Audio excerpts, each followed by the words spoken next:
Oxygen is the brand new Netflix original thriller, sci-fi thriller from director Alexander Aja, from Crawl and High Tension and the Hills Have Eyes remake, and I Aja has a really good career. Piranha. Um, so I had no idea he was making this. I had no clue. It dropped on Netflix like yesterday, and I just went on my computer and I was gonna go watch something, and I saw this. I was at work and I was trying to kill some time, and I got to finish it today in between clients. So I broke it up probably 5 times.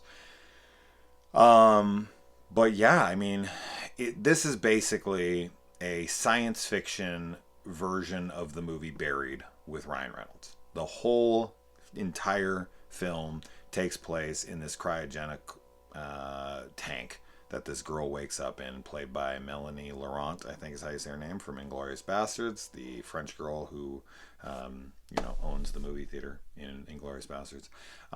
She wakes up. She has no recollection of who she is. Yes, another fucking, um, you know, she can't remember shit, which is it's just like one of the most overused tropes in film, in cinema, in TV shows, in anything.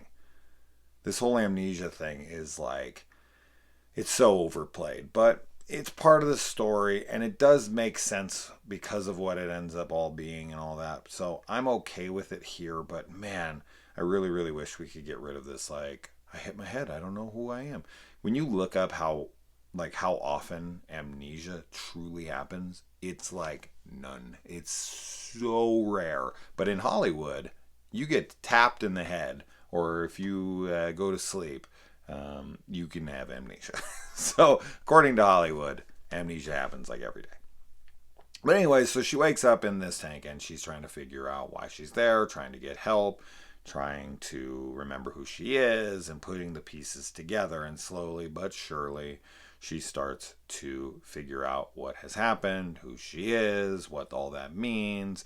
And, it's a French film, with a French director and a French actress, and the film is in French, but I didn't even realize it until about halfway in because Netflix automatically dubbed it for me, and there's a lot of frantic camera work. She's kind of digging around, she's moving this way, and I was watching on a computer screen, and I just was like, is her voice off? And then I just kind of kept looking, and I'm like, knowing her and knowing him, they're where they're from.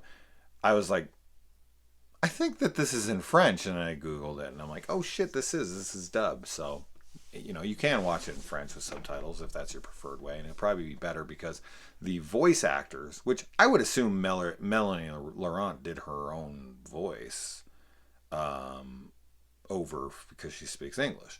But it definitely made it feel kind of cheesy.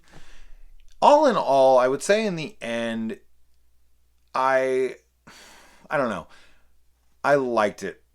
I liked it. I think that there's a good amount of stuff here that I did dig, and I did like how it wrapped up, and I liked how those things played out. It just did feel like Ben here done that a good amount, and it's a gimmick that you know it doesn't give you a whole mess of opportunities to work with. I mean, you're in a box, right?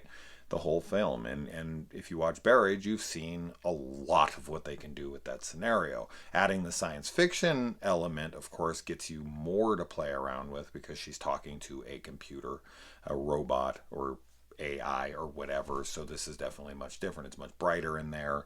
She has computer screens in front of her. She has the interaction of a voice that she can talk to, almost like a second character, one of which we can never obviously see because it's AI, but whatever. You do have much more interaction without her having to like make phone calls like in Buried or talk to herself.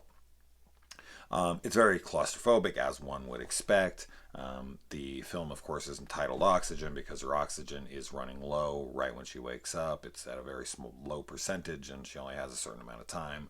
And throughout it, she definitely gives a good performance. I mean, let's definitely focus on that because in order to carry a movie like this, you have to give a good performance. So the fact that I liked it at all is a testament to her because a film like this lives and dies by its performance. It's one person in a box, and you have to be compelling enough to keep the audience interested enough for the 90-minute runtime.